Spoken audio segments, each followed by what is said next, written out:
ঘরে যদি অল্প করে চিকেন থাকে আর সেই অল্প করে চিকেন দিয়ে চিকেন ভেজিটেবল পকোড়া আজকে আমি তোমাদের সাথে শেয়ার করব, যেটা খেতে দারুণ লাগে আর পরিবারের সবাই মিলে কিন্তু খুব মজা করে খেতে পারবে, কারণ পরিমাণে অনেকটা হয়। আমরা যদি অল্প চিকেন দিয়ে পকোড়া করি তো সেটা পরিমাণে কম হয়ে যায় আর সবার খেয়ে ঠিক পোষায় না। তো এরকম অল্প চিকেন থাকলে ভেজিটেবল মিশিয়ে কিন্তু দারুণ পকোড়া হয়। আর এখানে দেখো আমি ভেজিটেবল চিকেন পকোড়া করার জন্য চিকেন নিয়েছি, বোনলেস চিকেন। আর চিকেনটাকে একদম পাতলা পাতলা সরু সরু করে কেটে নিয়েছি যাতে পকোড়া করা যায় খুব ভালোভাবে। যেহেতু এতে আমি সবজি মেশাবো তো তার জন্যে আমি চিকেনগুলো একদম পাতলা করে কেটে নিয়েছি। এবার এটা ম্যারিনেট করে রাখবো।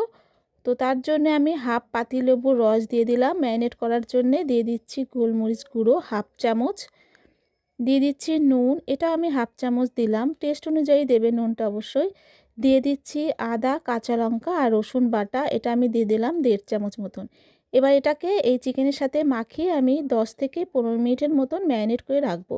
হাতে যদি একদম টাইমটা কম থাকে সেক্ষেত্রে তোমরা 10 মিনিট মতন এটাকে ম্যারিনেট করে রাখতে পারো। সেই ফাঁকে কিন্তু যেই সবজিগুলো আমি এতে মেশাবো সেই সবজিগুলো কেটে নিতে পারো। তো 10 থেকে 15 মিনিট পর আমি ফিরে এলাম। এবার এই চিকেনের মধ্যে আমি কিছু সবজি মেশাবো। তো এখানে আমি দিয়ে দিলাম বেশ বড় বড় টুকরো করে কাটা বাঁধাকপি। এই বাঁধাকপিগুলো কিন্তু বেশ মোটা মোটা করে কেটেছি, দেখতেই পাচ্ছ। আর কেন আমি এরকম মোটা মোটা করে কেটেছি সেটাও কিন্তু আমি ভিডিওর মাঝখানে বলে দেব। তো এবার আমি দিয়ে দিচ্ছি ফুলকপি। ফুলকপিটাও দেখো মোটা মোটা সাইজের কাটা, ঠিক পোকড়া যেমন হয় তার থেকে একটু ছোট সাইজের, খুব একটা বড়ও না খুব একটা ছোটও না। দেখে তোমরা বুঝতে পারছো যে ফুলকপিগুলো কেমন সাইজের কাটা। আর দিয়ে দিচ্ছি গ্রেট করা গাজর। এখানে আমি পাত্রটা পাল্টে নিয়েছি কারণ ওই পাত্রটা আমার ছোট হয়ে গেছিলো, সেই জন্য আমি পাত্রটা পাল্টে নিলাম। আর দিয়ে দিচ্ছি এরকম মোটা মোটা করে কেটে রাখা পেঁয়াজ কুচি। দিয়ে দিচ্ছি পেঁয়াজ পাতার সাদা অংশটা, পেঁয়াজ পাতা দিয়ে দিলাম, যে সবুজ পেঁয়াজ পাতা সেটা দিয়ে দিয়েছি। দিয়ে দিলাম কাঁচা লঙ্কা, ধনেপাতা কুচি দিয়ে দিলাম। এবার এই সবজির সাথে চিকেনটা আগে ভালো করে মিশিয়ে নেব। এখানে তোমরা অন্য অন্য সবজিও দিতে পারো, যেমন ক্যাপসিকাম দিতে পারো, বিনস দিতে পারো, তোমাদের পছন্দ অনুযায়ী সবজি দিতে পারো। আমি এখানে ওগুলো দেওয়ার দরকার হয়নি কারণ সবজিটা এতটাই পরিমাণে হয়ে গেছিলো যে ওই সবজিগুলো দেওয়ার আর প্রয়োজন বোধ মনে করিনি। তো এইগুলো দিয়ে চিকেনের সাথে ভালো করে মিশিয়ে নিচ্ছি। দেখো এখানে সবজির সাথে চিকেনটা একটু মিশিয়ে নিলাম। এবার এই চিকেনের মধ্যে আমি দিয়ে দেব বেসন। তো এখানে আমি হাফ কাপ মতন বেসন দিলাম, আর হাফেরও একটু কম দিয়ে দিলাম কর্নফ্লাওয়ার। দিয়ে দিচ্ছি পরিমাণ অনুযায়ী নুন, জিরে গুঁড়ো, ধনে গুঁড়ো, এটা লঙ্কার গুঁড়ো দিয়ে দিলাম। এগুলো আমি সব হাফ চামচ করেই দিয়ে দিলাম। দিয়ে দিচ্ছি হলুদ গুঁড়ো। এগুলো দিয়ে এবার ভালো করে সব কিছুর সাথে মিশিয়ে নেব। আর আগে থেকে কিন্তু জল দেবে না, যদি জলের দরকার হয় তাহলে জলে হাতের ছিটা নিয়ে অল্প করে দিতে পারো যদি জলের দরকার হয়। আগে মেখে নেবে ভালো করে, কারণ সবজির মধ্যে নিজস্ব একটা জল থাকে প্রত্যেকটা সবজির মধ্যে, তো সেই জলটা কিন্তু এমনিতেই বেরোয় কারণ নুন যেহেতু দেয়া। তো সেই জন্য আগের থেকে জল দেওয়ার দরকার নেই। আর দেখো এখানে আমার মাখা হয়ে গেল, আমার কিন্তু জলটা এখানে মানে প্রয়োজনই হয়নি। তো সেজন্য আমি জলটা দিইনি। আর এবার এতে দিয়ে দিচ্ছি টমেটো কেচাপ। পরিমাণ অনুযায়ী আমি টমেটো কেচাপটা দিচ্ছি। আর দিয়ে দেব 2 চামচ মতন বেসন, কারণ একটু জল জলে ভাবটা বেশি লাগছিল, বাইন্ডিংটা ঠিক করা যাচ্ছিল না, সেজন্য আমি 2 চামচ মতন আবারও বেসন দিয়ে দিলাম যাতে বাইন্ডিংটা করা যায়। আর তোমরা যদি চাও তো এর মধ্যে ডিম দিতে পারো। আমার ডিম দেওয়ার দরকার হয়নি কারণ ডিম ছাড়াই কিন্তু এই পকোড়াটা দারুণ টেস্ট হয়েছিল। যদি তোমাদের ডিম ভালো লাগে তো ডিম অবশ্যই দিতে পারো। এখানে দেখো আমি বাইন্ডিংটা করতে পারছি। তো এবার আমি এগুলো পকোড়ার শেপে ভেজে নেব। তো ভাজার জন্য চলে এলাম। আমার প্যানে সাদা তেল গরম করা ছিল, তো বেশ পকোড়ার মতন বড় বড় চপের আকারে দিয়ে দিচ্ছি, বেশ বড় বড় সাইজের এগুলো দিয়ে দিচ্ছি যাতে দুটো খেলেই মন ভরে যায়। তো সেই জন্য আমি বেশ বড় বড় সাইজের দিয়ে দিচ্ছি। আর যেহেতু এটা পরিমাণে অনেকটাই আছে তো সেই জন্যে বেশ বড় বড় করে আমি পকোড়াগুলো ভেজে নেব।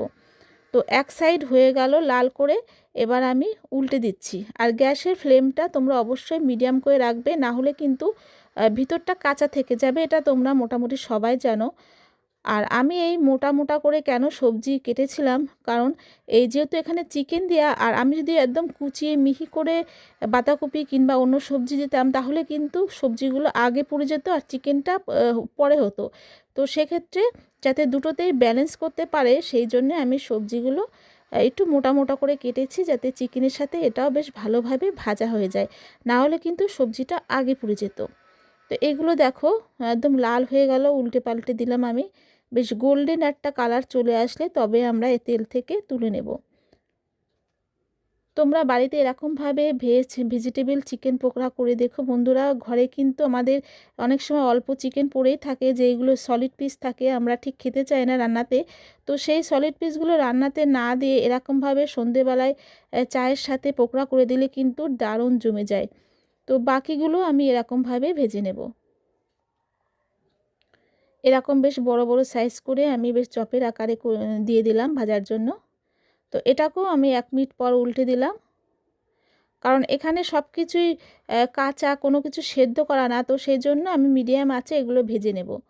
আর খুব সুন্দরভাবে এটা কিন্তু ভাজা হয়, মানে কোনো কিছু কিন্তু কাঁচা থাকে না ভিতরটা। তো এগুলো দেখো উল্টে পাল্টে নিলাম, বেশ সুন্দর একটা কালারও চলে এসছে।